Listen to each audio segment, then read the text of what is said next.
Every day, transgender people face discrimination, hostility, and harassment in public spaces like restrooms. While Massachusetts' House Bill 1577 aims to earn them protections, what is it like for transgender people who fight this battle daily? Well, I think the hardest part about being transgender is living in a world that's very unkind to transgender people. The DSM, which is the big book that sort of decides if something's an issue or not, a psychological issue, used to have being transgender in there, but has since taken it out. And now it's really the problem with being transgender isn't being transgender, it's the discrimination that people face. Lorelei Arisis, a transgender woman, explains the uneasiness that comes with using a public restroom and how it affects her.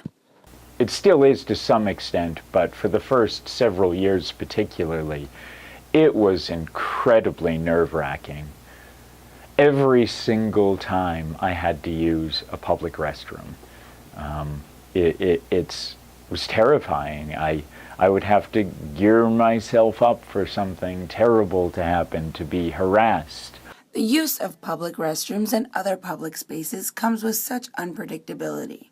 Massachusetts public schools and even some colleges have made efforts to make sure that members of the trans community are included. If someone, their identity of their gender is whatever that is, they should be able to use that bathroom, and that's simple as it gets. There's a guidance produced by the Massachusetts Department of Elementary and Secondary Education that suggests that transgender students in any school need to have access to the facilities that are consistent with their gender identity. Passing H 1577 would extend the same laws currently in place in public schools to all public spaces. Those opposing the bill argue it could lead to safety issues with men entering women's restrooms freely with no consequences. The trans community, on the other hand, argues that if anyone's safety is in question, it's theirs. Yeah, I'm a human being and I gotta pee and I'm often in public, so I've got to use public restrooms, and I'm not gonna go into the men's room dressed like this because that's asking to get my ass kicked.